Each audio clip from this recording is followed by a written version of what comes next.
Hello students. तो आज की क्लास में हम लोग पढ़ने वाले हैं क्लास 12 की हिस्ट्री चैप्टर नंबर 11 जो है रिबेल्स एंड द राज। ये बहुत ही इंटरेस्टिंग चैप्टर है, आपको इसको पढ़ने में बहुत मजा आएगा और बहुत इंपॉर्टेंट चैप्टर है।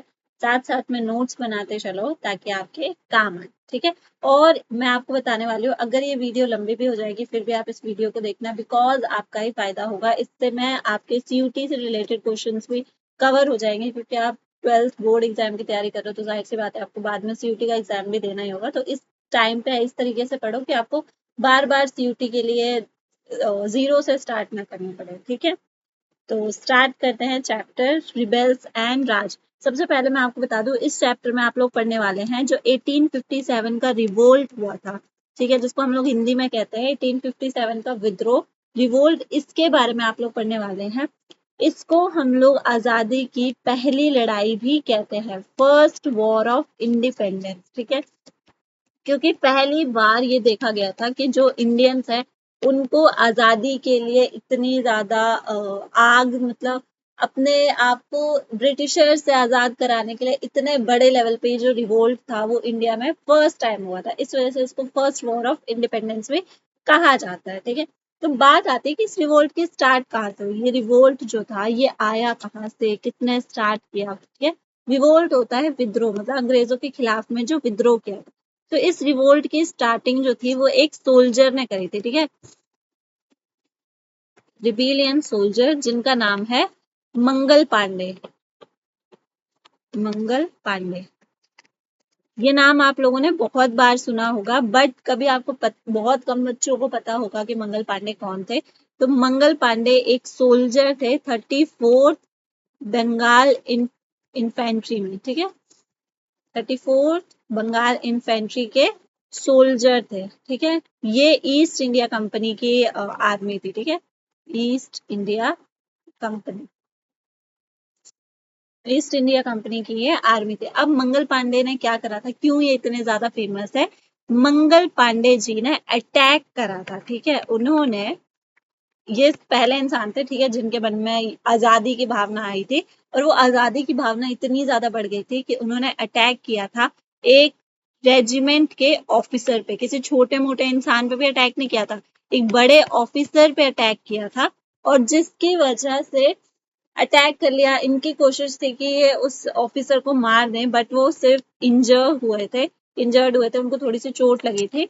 बाद में क्या हुआ, इनके ही जो बटालियन के, मतलब इनके ही साथी जो थे, उन्हीं को ऑर्डर दिया गया कि मंगल पांडे को अरेस्ट कर लिया जाए। जो इनके साथ फौज में थे इंडियंस को ही ऑर्डर दिया गया कि मंगल पांडे को अरेस्ट कर लो।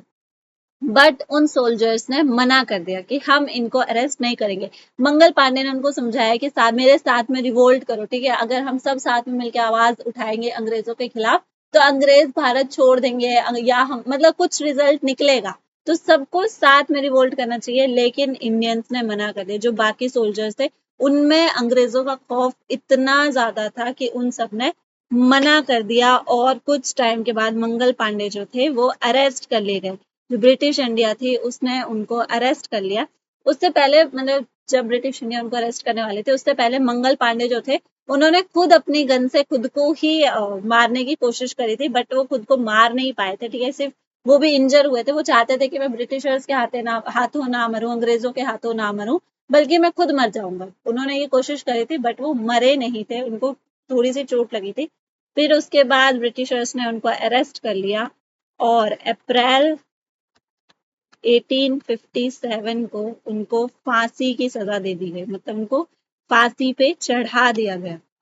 तो ये इसमें आपके लिए क्या क्या चीजें इंपॉर्टेंट है। मंगल पांडे कौन सी उसमें थे, इन्फेंट्री में थे, 34th बंगाल इन्फेंट्री में थे। और कब उनको फांसी दी गई, अप्रैल 1857 पे। क्यों उनको फांसी दी गई थी, क्योंकि उन्होंने एक रेजिमेंट के ऑफिसर पर हमला किया था। यहाँ से शुरुआत हुई थी रिवॉल्ट की, ठीक है। तो जो फर्स्ट रिबेलियन थे वो थे मंगल पांडे, जिन्होंने भारत के दिल में आजादी की आग भड़काई थी, वो थे मंगल पांडे। धीरे धीरे ये आग जो थी ये बाकी जगहों पर भी फैली, बाकी एरियाज पर भी रिवोल्ट होने स्टार्ट हुए थे। सबसे पहले देखते हैं मेरठ में, ठीक है, कि मेरठ में किस तरीके का रिवोल्ट हुआ था।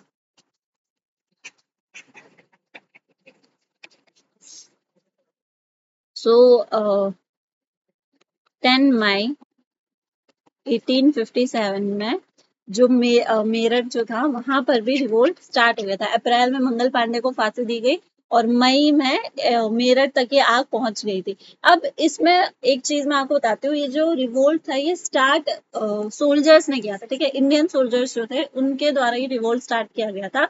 लेकिन उनका एम ये था कि ये जो रिवोल्ट है इसको सिर्फ हमें कुछ हिस्से में नहीं मतलब सिर्फ कुछ हिस्से तक नहीं रहना चाहिए। जैसे ऐसा नहीं कि खाली बंगाल में हो रहा है, मेरठ में हो रहा है, लखनऊ में हो रहा है। ये रिवोल्ट की आग पूरे देश में फैलनी चाहिए और हर व्यक्ति को इस रिवोल्ट में हिस्सा लेना चाहिए। ये उस समय पे सोल्जर्स का एम था कि हर व्यक्ति को इस रिवोल्ट से जोड़ा जाएगा। तो सबसे पहले जब मेरठ में रिवोल्ट स्टार्ट हुआ तो सबसे इसको एक स्टोरी की तरह सुनो, ठीक है। जब सबसे पहले रिवोल्ट स्टार्ट हुआ तो उसमें सबसे पहले सोल्जर्स ने क्या करा कि जो आर्मरी थी, आर्मरी उस जगह को कहा जाता है जहां पे आर्म्स को स्टोर किया जाता है, मतलब हथियारों को स्टोर किया जाता है, उसको अपने कब्जे में ले लिया, ठीक है। सबसे पहले सोल्जर्स ने यही करा। अब एक आर्मरी मतलब एक ऐसी जगह जहाँ पे बहुत सारे वेपन्स हो, उसको कब्जे में लेने का क्या मतलब बनता है? तो उसको कब्जे में लेने का ये मतलब बनता है कि उन हथियारों को वो ब्रिटिशर्स के खिलाफ इस्तेमाल कर सकते थे जरूरत पड़ने पर। इसलिए उन्होंने सबसे पहले आर्मरी को अपने कब्जे में ले लिया। धीरे धीरे उन्होंने क्या करा, जो ब्रिटिशर्स थे उनके बंगले, ठीक है, ब्रिटिशर्स जो थे वो बड़े बड़े घरों में रहते थे, उनके बंगलों पर हमला किया, ठीक है, और बंगलों को मतलब बहुत ज्यादा हार्म किया, बहुत सारे ब्रिटिशर्स को मार दिया, ठीक है, बहुत सारे ब्रिटिशर्स को मार दिया गया था और उन बंगलों को लूट लिया गया था। लूटने का सिर्फ यही मेन मुद्दा होता था। इंपॉर्टेंट डॉक्यूमेंट्स वो चुराते थे, ठीक है, कि ब्रिटिशर्स के दिमाग में क्या है या ब्रिटिशर्स किस चीज की प्लानिंग कर रही है, क्योंकि कुछ लोगों को इस टाइम तक समझ में आ चुका था कि ब्रिटिशर्स जो है वो भारत की भलाई तो नहीं चाहते, ठीक है, वो भारत को लूटने की कोशिश कर रहे हैं। इस वजह से जो ये सारे रिबेलियंस होते थे, ये जो सारे रिवोल्ट करते थे, क्या चीजें ढूंढते थे? जो रिबेलियंस होते थे मतलब जो रिवोल्ट करते थे वो कुछ खास चीजें ढूंढते थे और कुछ खास चीजों को लूटा करते थे। फॉर एग्जाम्पल वो ढूंढते थे गवर्नमेंट डॉक्यूमेंट्स, ठीक है, गवर्नमेंट डॉक्यूमेंट्स, ताकि उनको पता चल सके, ताकि उन्हें पता चल सके कि जो ये गवर्नमेंट है वो क्या क्या चीजें प्लान करने की कोशिश कर रही है। वेपन्स ढूंढते थे क्योंकि लड़ने के लिए कुछ तो चाहिए ना, हथियार हाथों से तो लड़ेंगे नहीं और बातों का तो कोई असर होता नहीं है। तो इस वजह से वेपन्स को ढूंढा जाता था। ये सारी की सारी चीजें वो ढूंढते थे ताकि उनको यूज कर सके। अब इन चीजों को ढूंढने के लिए कुछ खास जगहों पे वो लोग लूटपाट करते थे, कुछ खास जगहों पर हमला करते थे, जैसे buildings with records of office, ऐसी बिल्डिंग्स जिनमें काफी सारे ऑफिसेज के रिकॉर्ड्स हो, मतलब बहुत सारे डॉक्यूमेंट्स हो, पोस्ट ऑफिस, गवर्नमेंट ट्रेजरी, ऐसी जगह जहाँ पे गवर्नमेंट का खजाना हो, मतलब पैसे वैसे, कोर्ट एक्सेट्रा, ऐसी चीज, ऐसी जगहों को ढूंढा जाता था, ऐसी जगहों को लूटा जाता था, डिस्ट्रॉय किया जाता था, ठीक है। वो कोशिश करते थे कि ऐसी जगहों को डिस्ट्रॉय कर दिया जाए। तो ये तो था मेरठ, ओके। इसके अलावा कुछ और जगहों पर भी चल रहा था रेबल रिवोल्ट, जैसे दिल्ली, दिल्ली का एक बहुत बड़ा रोल है, ठीक है, दिल्ली का बहुत बड़ा रोल इसलिए है क्योंकि अलग अलग जगहों पे रिवोल्ट चल रहा था, लखनऊ, मेरठ, झांसी, अलग अलग जगह पे चल रहा था, लेकिन किसी के पास एक नेता नहीं था, ठीक है। जब भी विद्रोह किया जाता है, विद्रोह के लिए एक नेता की जरूरत होती है, जो उनको रास्ता दिखाए, जो उनको गाइड करे आगे, ठीक है। तो दिल्ली इसलिए गए थे ये सारे विद्रोही, ताकि उनको एक नेता मिल सके, ताकि उनको एक लीडर मिल सके, ओके। ये उनका मेन ऑब्जेक्टिव था। और दिल्ली ही क्यों, किसी और जगह जाते, केरला जाते, बंगाल जाते, दिल्ली ही क्यों गए? क्योंकि दिल्ली उस टाइम पे सेंटर हुआ करती थी। सेंटर कैसे? क्योंकि मुगल्स राज कर रहे थे, ओके, मुगल अंपायर था, जो मुगल्स थे वो हम पे राज करते थे। और आपने बहुत बार पढ़ा होगा कि मुगलों ने दिल्ली को कैपिटल बनाया था, दिल्ली को सेंटर बनाया था। इस वजह से भारत में ज्यादातर जो फैसले होते थे वो वहीं से लिए जाते थे। और अगर एक बार दिल्ली को मना लिया, मतलब दिल्ली में जो राजा बैठा है उसको मना लिया, तो ऑलमोस्ट वो सारी चीज पूरे भारत पर इम्प्लीमेंट हो जाती थी। तो ये चीज विद्रोही बहुत अच्छे से जानते थे, इस वजह से उनका अगला जो स्टेप था मेरठ के बाद वो था दिल्ली, कि अब हम दिल्ली जाएंगे और दिल्ली में जो मुगल शासक है उसको मनाएंगे कि आप हमारा साथ दो इस विद्रोह में। और उस टाइम पे मुगल शासक थे बहादुर शाह जफर, बहादुर शाह जफर, ये लास्ट रूलर है, ठीक है। मुगल अंपायर के लास्ट रूलर का नाम पूछा जाता है तो वो यही है, बहादुर शाह जफर मुगल अंपायर के आखिरी राजा है। इनको कहा गया कि आप रिवोल्ट को लीड करो, ठीक है, हमारे लीडर बनो। और बहादुर शाह जफर जो थे वो पहले मना कर रहे थे, ठीक है, क्योंकि थोड़े से डर गए थे, थोड़ा सा उनमें डर था कि नहीं कर सकते, लेकिन उनको मजबूर किया गया।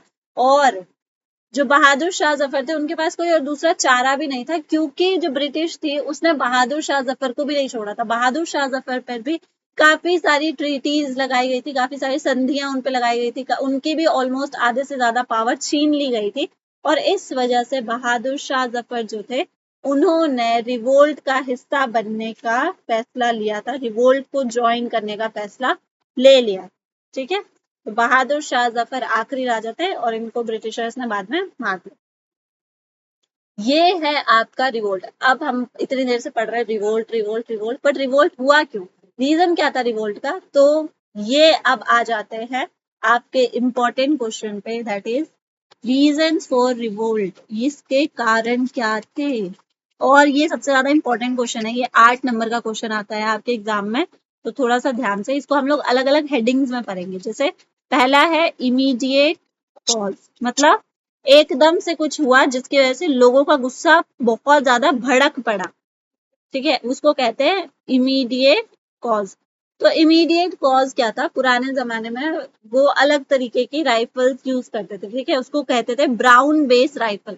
लेकिन उनको यूज करना ना मतलब बहुत ज्यादा हेक्टिक हो रहा था, बहुत ज्यादा परेशानी हो रही थी। तो इस वजह से जो ब्रिटिश गवर्नमेंट थी उन्होंने एक नई राइफल लाई जिसको कहा गया एनफील्ड राइफल। ओके, ये आपकी इनफील्ड राइफल है ताकि आप समझ सको। इनफील्ड राइफल ऐसी होती थी और ये राइफल जो थी वो सारे सोल्जर्स जो थे, चाहे वो इंडियन हो चाहे वो ब्रिटिशर्स हो, सब सोल्जर्स को दे दी गई, ठीक है, दे दी, कोई प्रॉब्लम नहीं है। अब ब्रिटिशर्स जो थे वो इजीली इसको यूज कर सकते थे।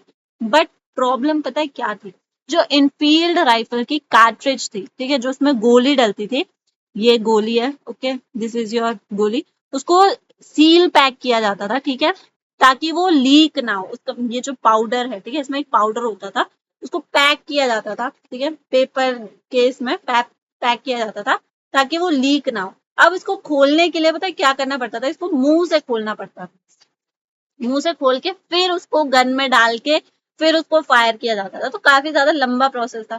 चलो कोई नहीं, फिर भी इंसान कर लेगा, कोई बात नहीं कि हाँ मुंह से खोल लिया फिर गन में डाल लिया फिर यूज कर लिया, ये भी कर लेंगे। बट यहाँ पे प्रॉब्लम पता है क्या थी, ये जो कार्ट्रिज थी, ठीक है, ये जो गोलियां थी, ये कहा गया ये अफवाह थी, ठीक है, तुम श्योर होके नहीं लिख सकते हो। अकॉर्डिंग टू हिस्ट्री ये अफवाह फैलाई गई थी कि ये जो कवर की गई थी, ठीक है, जिस मटेरियल से ये कवर की गई थी गोली, उस पेपर पे सुअर और गाय के मांस को लगाया गया था, ठीक है। ये र्यूमर था कि pig fat and cow fat use किया गया था टू रैप दिस, ठीक है। अब इसमें क्या प्रॉब्लम है, अब इसमें आप सबको पता है प्रॉब्लम क्या है। पिग फैट मुस्लिम्स के लिए अलाउड नहीं होता है, काउ फैट हिंदूज के लिए अलाउड नहीं होता है। ये हमारे धर्म भ्रष्ट करने का एक जरिया है, ठीक है, हमारे जो हिंदू और मुस्लिम्स का जो रिलीजन है उसको करप्ट करने का एक जरिया है, ठीक है। It corrupt religions like Hindu and Muslim, क्योंकि हिंदुओं में आप सब ने मतलब सुना होगा कि गाय के मांस को नहीं खाते हैं, गाय के मांस को मुंह से नहीं लगाते हैं। सेम मुस्लिम्स में पिग फैट को नहीं खाते हैं, सुअर के मांस को मुंह से नहीं लगाते, और जब इसको मुंह से छीलना पड़ेगा तो वो तो मुंह से लग ही जाएगा। ओके, तो ये इमीडिएट कॉज था जिसकी वजह से बहुत सारे लोग भड़क गए थे और बहुत सारे लोगों ने अंग्रेजों के खिलाफ में आवाज उठाई थी कि अंग्रेज सरकार हमारा धर्म भ्रष्ट करना चाहती है, भारतीयों का धर्म भ्रष्ट करना चाहती है। और ये सबसे बड़ा रीजन बना था 1857 के रिवॉल्ट का। बट ये बात पक्की नहीं है, इट इज र्यूमर। क्या पता ऐसा था, क्या पता ऐसा नहीं था। इसके साथ साथ एक र्यूमर और लाया गया कि जो आटा आता है मार्केट में, उसमें भी गाय और सुअर का मांस है, ताकि फौजियों के अलावा जो आम जनता है, जो दूसरे नॉर्मल पीपल हैं, उनका भी धर्म भ्रष्ट हो जाए। तो इसकी वजह से वो जो र्यूमर था उसने और ज्यादा आग पकड़ ली, लोग और ज्यादा गुस्सा हो गए, और ये बना आपका रिवोल्ट ऑफ 1857। ये आपका पहला रीजन था। अब आ जाते हैं नेक्स्ट रीजन पर, पॉलिटिकल रीजन। पॉलिटिकल रीजन मतलब राजनीति से जुड़ा हुआ। तो राजनीति से जुड़ा हुआ जो प्रॉब्लम था वो ये था, डलहौजी। लॉर्ड डलहौजी जो थे, ये ब्रिटिश ऑफिसर थे, ठीक है। इन्होंने एक ऐसा लॉ लगाया था जिसमें एडॉप्शन को इलीगल कहा गया था, ठीक है। अब मैं आपको इसको अच्छे से समझाती हूँ कि क्या कहना चाह रही हूँ मैं कहना चाह रही हूँ, डलहौजी का एक लॉ था जिसमें कहा गया था, झांसी की रानी का एग्जाम्पल लेते हैं। झांसी की रानी जो थी, उनकी अपनी कोई संतान नहीं थी, क्योंकि राजा की डेथ हो गई थी, ठीक है। उनकी अपनी संतान ना होने के कारण वो एक बेटे को गोद लेना चाहती थी। गोद क्यों लेना चाहती थी? ताकि मतलब वो बाद में अपना साम्राज्य, मतलब झांसी का ध्यान रख सके, झांसी का राजा बन सके, झांसी को आगे लेके जा सके, ठीक है। बट डलहौजी ने क्या करा, एक रूल बनाया जिसके अकॉर्डिंग अगर किसी राजा की अपनी संतान ना हो तो वो किसी और को अडॉप्ट नहीं कर सकती। और अगर उनकी संतान नहीं है तो जो प्रॉपर्टी होगी, ठीक है, जो भी राजा की प्रॉपर्टी होगी वो ऑटोमेटिकली ब्रिटिश इंडिया के अंडर चली जाएगी। मतलब जो भी साम्राज्य होगा राजा महाराजाओं का, उसको छीन लिया जाएगा। जाहिर सी बात है ये गलत चीज थी। झांसी की रानी के साथ ये हुआ था, उनके साथ जो वॉर हुई थी वो इसी वजह से हुई थी, क्योंकि झांसी की रानी अडॉप्ट करना चाहती थी और वो अपना साम्राज्य भी नहीं देना चाहती थी। तो वो वॉर इसी चीज की थी, ठीक है। तो डलहौजी जो थे उन्होंने ये रूल बनाया था, इसकी वजह से सिर्फ ये एक एग्जाम्पल है, ठीक है, झांसी की रानी, this is an example. But इसके अलावा और भी बहुत सारे लोग नाराज थे, बहुत सारे राजा नाराज थे। अब आ जाते हैं नेक्स्ट, एक और लॉ था जो ये बहुत इंपॉर्टेंट है, इसको कहा जाता है सब्सिडियरी अलायंस, ठीक है। सब्सिडियरी अलायंस इसको बनाया था लॉर्ड वेल्सिली ने, लॉर्ड वेल्सिली। अब इसमें कुछ रूल्स थे, ठीक है, इसको इम्प्लीमेंट किया गया था 1798 में। इसके कुछ रूल्स थे। रूल्स क्या था, ये एक ट्रीटी की तरह था, ठीक है। जो भी राजा इसको साइन करता था उसको ब्रिटिश इंडिया की कुछ शर्तें माननी होती थी। अब वो शर्तें क्या होती थी? सबसे पहली शर्त होती थी कि king can't keep their own army, मतलब राजा जो है वो अपनी आर्मी नहीं रख सकता। अगर वो ये शर्त मानेगा तो उसके बाद राजा को अपनी आर्मी खत्म करनी होगी, वो अपनी आर्मी नहीं रख सकता। तो अगर वो अपनी आर्मी नहीं रखेगा तो किसकी आर्मी रखेगा? तो उसको ब्रिटिश आर्मी को अपने एरिया में रखना होगा, ठीक है। British army should be स्टेशनड in the Kings territory, ठीक है। किंग की टेरिटरी में ब्रिटिश आर्मी को रखना होगा। और जो ब्रिटिश आर्मी थी उसका खर्चा कौन उठाएगा? राजा उठाएगा, ठीक है। एक्सपेंसेस ऑन किंग, जो भी ब्रिटिश आर्मी का खर्चा होगा उसको राजा उठाएगा, ठीक है। और क्या था, राजा जो था वो किसी भी ट्रीटी, मतलब किसी और राजा के साथ ना तो कोई ट्रीटी कर सकता था, ना कोई वॉर कर सकता था without permission of British India, Britishers, ठीक है, without permission of east India company. मतलब अगर कोई राजा इस संधि को करता था तो ना वो किसी और राजा के साथ कोई और संधि कर सकता था, ना वो कोई वॉर में उलझ सकता था बिना ईस्ट इंडिया कंपनी के परमिशन के। मतलब एक तरीके से फंसा लेते थे राजाओं को, एक तरीके से उनकी पूरी की पूरी पावर वो ले लेते थे और राजा सिर्फ कहने को रह जाता था। तो ये सारी चीजें वो कर रहे थे जिसकी वजह से जो राजा थे वो उनके खिलाफ हो गए और रिवॉल्ट ऑफ 1857 हुआ। Third reason, social and religious reasons, social and religious reasons, मतलब राजाओं के साथ तो कुछ कुछ कर ही रहे थे, इंडियंस जो थे उनके साथ भी अलग अलग चीजें हो रही थी। सबसे पहले क्या हो रही थी चीज, जो लोग हैं पीपल ऑफ इंडिया, मतलब जो भारतीय लोग हैं, उन पर जबरदस्ती, उनसे मतलब जबरदस्ती क्रिश्चियनिटी अपनाई जा रही थी, मतलब उनको क्रिश्चियन बनने पर मजबूर किया जा रहा था, जबरदस्ती उनको क्रिश्चियन बनाया जा रहा था। ओके, और क्या, सती सिस्टम, ये पर्सनली मुझे लगता है कि उन्होंने इकलौता सही काम किया है इंडिया के लिए, बट उस टाइम के अकॉर्डिंग ये गलत था, क्योंकि उनका कहना था कि ये हमारे धर्म को भ्रष्ट करने की बात है, ये हमारे धर्म के अगेंस्ट है, हमारे धर्म में ऐसा नहीं होता, ये सब चीजें चल रही थी। तो ईस्ट इंडिया कंपनी ने कहा था कि सती सिस्टम और चाइल्ड मैरिज जो है वो बैन कर दी जानी चाहिए। ठीक है, और क्या हो रहा था, वो इंग्लिश एजुकेशन को इम्पोर्टेंस दे रहे थे। ठीक है, इंग्लिश एजुकेशन को इम्पोर्टेंस दे रहे थे, इस वजह से भी जो लोग थे वो नाराज थे, उनका कहना था कि ये हमारी संस्कृति, हमारे कल्चर के अगेंस्ट है। ठीक है, फोर्थ रीजन है मिलिट्री कॉज। मिलिट्री कॉज में आता है जो आर्मी थी उनके साथ किस तरह का व्यवहार किया जाता था, आर्मी के साथ किस तरह का ट्रीटमेंट किया जाता था।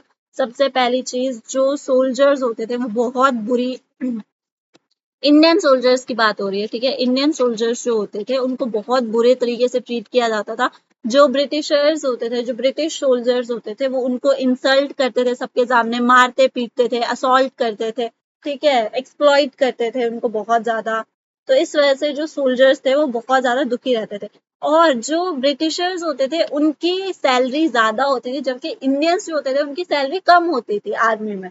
ये भी एक गलत चीज देखने को मिली थी, जिसकी वजह से जो आर्मी में लोग थे वो उनके खिलाफ हो गए थे। ठीक है, अदर रीजंस, अब कुछ और रीजंस भी हैं, और रीजंस में हम लोग झांसी की रानी वाला एक रख सकते हैं कि झांसी की रानी के साथ क्या हुआ था। ठीक है, और क्या हुआ था, प्रिंसली स्टेट्स, मतलब कुछ रजवाड़े, प्रिंसली स्टेट्स जैसे कि सतारा और नागपुर, इनको जबरदस्ती एनेक्स किया गया था, मतलब इनको जबरदस्ती अपने कब्जे में लिया गया था। ठीक है, इस वजह से भी लोग परेशान थे। जमींदार, जमींदार सबसे इम्पोर्टेंट लोग थे। ठीक है, और जमींदार की पावर्स और लैंड छीन ली गई थी। ठीक है, जबरदस्ती उनकी पावर और लैंड छीन ली गई थी, इसकी वजह से भी जो जमींदार थे वो उनके अगेंस्ट हो गए थे। तो ये सारे के सारे रीजंस है जिसकी वजह से रिवोल्ट ऑफ 1857 हुआ था। ये आपका 8 मार्क्स का आंसर आता है, and this answer is very very important. इसको स्किप करने का सोचना भी मत, अगर आप इसको स्किप करोगे तो ऑलमोस्ट आपका आधा चैप्टर जाएगा, तो इसको अच्छे से पढ़ लेना। अब देखते हैं कि जो ये इम्पोर्टेंट क्वेश्चन है अकॉर्डिंग टू सीयूटी और आपके बोर्ड एग्जाम के लिए भी, कि इस रिवॉल्ट में कौन कौन से लीडर्स थे, मतलब किस किसने इसमें हिस्सा लिया था। सबसे पहली चीज, सबसे पहला नाम बहादुर शाह जफर, अभी हमने ऊपर पढ़ा, बहादुर शाह जफर, दिल्ली, ठीक है, वो दिल्ली से थे। फिर आते हैं Nana Saheb, he was from Kanpur. ये आपको जगह के साथ साथ याद रखना है, ठीक है, कि कौन कहाँ से था। फिर कुंवर सिंह, ये बिहार से थे। फिर आते हैं नवाब वाजिद अली शाह,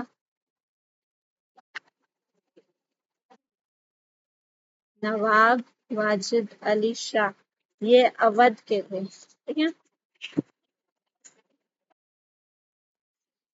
ये आपके सारे के सारे लीडर्स हैं एंड इम्पोर्टेंट लीडर्स। अब आ जाते हैं नेक्स्ट क्वेश्चन पर। सबसे इम्पोर्टेंट चीज जो आप इन सब नामों को देख सकते हो, ये कहीं ना कहीं के राजा थे। ठीक है, मतलब जो रिवोल्ट था, इस रिवोल्ट में आम लोग भी थे, लेकिन आम लोगों में से कोई क्यों नहीं लीडर बना, सबने राजाओं को क्यों चुना, या मतलब किसी ऐसे इंसान को क्यों चुना जो मतलब ऑलरेडी किसी पोस्ट पे था, तो उसका क्या रीजन था। क्वेश्चन लिख लो, व्हाई डिड, आई होप कि आप लोग साथ साथ में नोट्स बना रहे होंगे।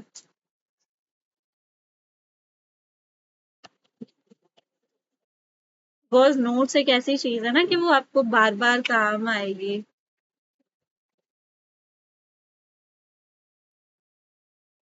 तो क्या क्या रीजन थे जिसकी वजह से राजाओं को चुना गया था? सबसे पहला रीजन, गुड इमेज।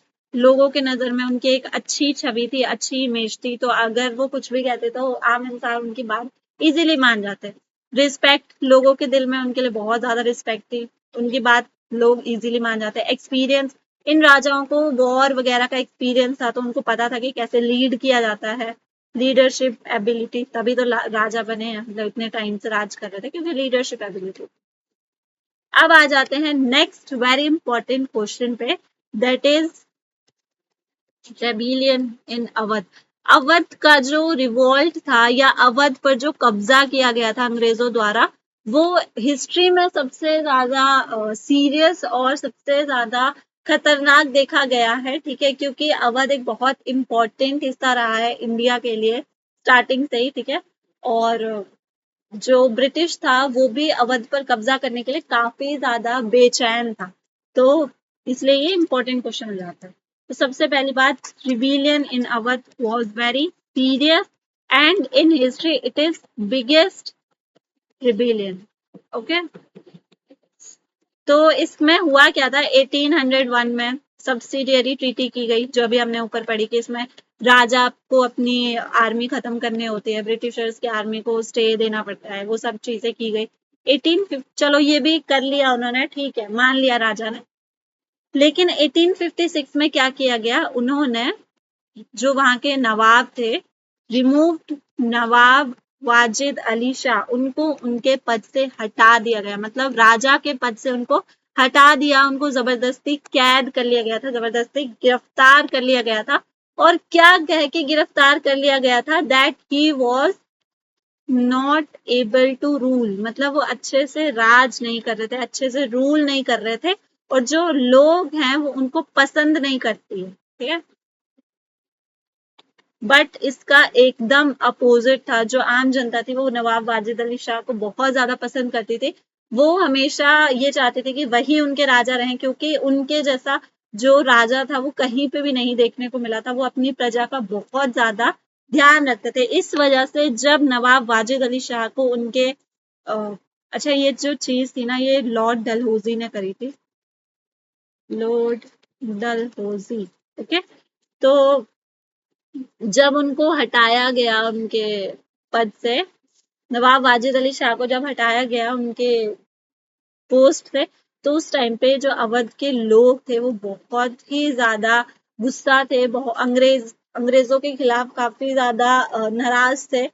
इतने नाराज थे कि जब उनको कैद किया गया, जब उनको कैद करके लेके जाया जा रहा था नवाब वाजिद अली शाह को, तो आम लोग उनके पीछे पीछे काफी दूर तक आए थे, ठीक है, काफी दूर तक उनको सी ऑफ करने, मतलब अपना दुख जताने के लिए लोग उनके पीछे पीछे आए थे। और इसी घटना के लिए बहुत सारे राइटर्स ने एक स्टेटमेंट लिखी है, रोट। क्या स्टेटमेंट है? इट सीम्स, ये स्टेटमेंट इंपॉर्टेंट है क्योंकि ये स्टेटमेंट देके पूछ लेगा कि ये किसके लिए लिखी गई है, ठीक है। It seems that after the nawabs departure the body has died and the whole body of the city has become lifeless। मतलब नवाब के जाने के बाद से जो शरीर है वो मर गया है और शहर बेजान हो गया, ये उनका कहना था। अब क्वेश्चन आता है कि ब्रिटिश सरकार जो थी उन्होंने कब्जा तो कर लिया, बट वो इतनी ज्यादा बेकरार क्यों थी कब्जा करने के लिए? अवध में ऐसा क्या था कि ब्रिटिश इंडिया अवध को अपने कब्जे में लेना चाहती थी? Why did British captured Awadh? Reason क्या था इसका? तो सबसे पहला रीजन था, जो अवध की मिट्टी है वो बहुत ही ज्यादा फर्टाइल है, ठीक है, खेती करने के लिए। और सबसे ज्यादा दो चीजों के लिए फर्टाइल है, एक है इंडिगो और दूसरा है कॉटन। यहाँ पे इन दोनों चीजों की खेती बहुत अच्छी होती थी, इस वजह से टैक्स काफी अच्छा आता था। टैक्स मतलब कमाई, और इस वजह से जो ब्रिटिश सरकार थी वो इसको अपने कब्जे में लेना चाहती थी। दूसरी, ये एक मेजर मार्केट वाला एरिया था, ठीक है, अवध में मेजर मार्केट थी, मतलब काफी ज्यादा व्यापार होता था नॉर्दर्न इंडिया में, ठीक है, नॉर्दर्न इंडिया। तो इस वजह से ब्रिटिश सरकार जो थी वो अवध को अपने कब्जे में लेना चाहती थी। अब आते हैं मीन्स ऑफ कम्युनिकेशन, मतलब पूरे भारत में ये रिवोल्ट जो था वो चल रहा था, तो कम्युनिकेट कैसे किया जाता था? उस टाइम पे तो फोन वगैरह नहीं होते थे और रेडियो वगैरह पे इसकी अनाउंसमेंट की नहीं जा सकती थी। तो कम्युनिकेट कैसे होता था कि कहाँ पे हम रिवोल्ट होना है, कितने बजे होना है, कैसे होना है? तो कम्युनिकेशन जो था वो अलग अलग तरीके से देखा जाता है, ठीक है, क्योंकि 1857 का रिवोल्ट बहुत बड़े एरिया में होता है, it was in large area. तो इसकी इंफॉर्मेशन दी जाती थी बाय आर्टिलरी, मतलब कई बार गन फायर देखने को मिलते थे, आर्टिलरी वॉज फायर्ड, ठीक है, कई बार गन फायर देखने को मिलता था, कई बार ट्रम्पेट बजाए जाते थे। जहां पे ट्रम्पेट बजाए जाते थे उसके बाद समझ लिया जाता था कि हाँ अब रिवोल्ट करना है। बहुत सारी जगह पर कैवलरी मैन होते थे जो मतलब एक जगह से दूसरी जगह संदेश लेके जाते थे, मैसेजेस एक जगह से दूसरी जगह पहुंचाते थे, from one place to another. तो इस तरीके से जो रिवोल्ट था उसका मैसेज एक जगह से दूसरी जगह पहुंचाया जाता था और पूरा का पूरा टाइम मैनेज किया जाता था। 1857 में इतना बड़ा रिवोल्ट हुआ फिर भी भारत को आजादी नहीं मिली थी 1857 के कुछ टाइम बाद। तो उसका रीजन क्या था? उसका रीजन था ब्रिटिश का काउंटर अटैक। काउंटर अटैक मतलब हमने इतना कुछ किया तो वो भी तो कुछ तो करेंगे ही ना, कुछ जवाब तो देंगे ही। तो उनका एक जवाब था, वो था मार्शल लॉ। उन्होंने मार्शल लॉ लगा दिया था कि जितने भी ब्रिटिशर्स हैं, जो भी ब्रिटिश अधिकारी है, फौजी है, जो भी पोस्ट पे है, मतलब किसी भी ब्रिटिशर्स के पास कोई भी अथॉरिटी है, तो उसको एक अधिकार दे दिया गया था कि जो भी जिस भी इंसान पर तुम्हें ये शक है कि वो रिवोल्ट का हिस्सा हो सकता है, मतलब वो विद्रोही हो सकता है, उसको सीधा का सीधा पनिश किया जाए, और वो पनिशमेंट होती थी मौत, डेथ, ठीक है। तो मार्शल लॉ क्या था? Punish Indians who were suspected, मतलब जिन पे शक भी हो कि ये हिस्सा हो सकते हैं उनको भी मार दो। इस वजह से बहुत सारे लोग, मतलब रिवोल्ट काफी चला लेकिन फिर कुछ टाइम के बाद लोग शांत हो गए थे। और उसके बाद जो अंग्रेज सरकार थी, इस रिवोल्ट की एक खास बात थी कि इस रिवोल्ट में मार्शल लॉ में डेथ थी, ठीक है, सीधा सीधा मार दिया जाता था, डेड लोगों को मार ही दिया जाता था। और इस रिवोल्ट की एक खास बात थी कि इस रिवोल्ट में हर इंसान ने हिस्सा लिया था, चाहे वो बच्चा हो, चाहे वो बूढ़ा हो, चाहे वो औरत हो, चाहे वो आदमी हो, राजा हो, गरीब हो, कोई भी हो, सबने हिस्सा लिया था। और हिंदू और मुस्लिम दोनों ने मिलकर हिस्सा लिया था। हिंदू और मुस्लिम इस रिवोल्ट में एक साथ लड़ रहे थे, एक दूसरे के अगेंस्ट नहीं लड़ रहे थे, एक दूसरे के साथ लड़ रहे थे। और ये पहला ऐसा वॉर था जिसने अंग्रेजों को यह एहसास दिलाया था कि अब वो ज्यादा समय तक भारत में नहीं टिक पाएंगे। तो और ब्रिटिश इंडिया ये समझ गया था जब तक भारत में एकता है, जब तक भारत में सब लोग मिलजुल कर रहेंगे, तब तक भारत पर राज करना मुश्किल है, तब तक भारत को लूटना मुश्किल है। इस वजह से उन्होंने भारत में एक रूल अपनाया था, that is divide and rule, मतलब हिंदू और मुस्लिम को एक दूसरे से लड़ा दो। और एक दूसरे से लड़ाने की वजह से आपको पता ही है बाद में क्या हुआ। तो ये सारा का सारा ब्रिटिशर्स का किया गया है, यहाँ तक कि वो भी समझ गए थे कि अगर दोनों एक साथ मिलकर रहेंगे, दोनों एक दूसरे का साथ देंगे, तो भारत को कोई नहीं लूट सकता है, भारत को कोई बर्बाद नहीं कर सकता है। ये चीज ब्रिटिशर्स भी समझ गए थे उस टाइम, इसलिए तो उन्होंने बांटा, इसलिए तो उन्होंने लड़ाई झगड़ा करवाया। 1857 के बाद वो इसी काम में लग गए थे, क्योंकि इसमें एकता देखने को मिली थी। ये जो वॉर हुआ था इसमें हमने अपनी यूनिटी दिखाई थी। आई होप आप लोगों को चैप्टर समझ में आया होगा, आपको चैप्टर इंटरेस्टिंग लगा होगा। आज के लिए बस इतना ही। अगर आपको नोट्स चाहिए होंगे तो आप मुझे कमेंट में लिख के बता सकते हो, मैं आपको नोट्स भी प्रोवाइड करवा सकती हूँ। आज के लिए बस इतना ही, मिलेंगे नेक्स्ट क्लास में। Thank you.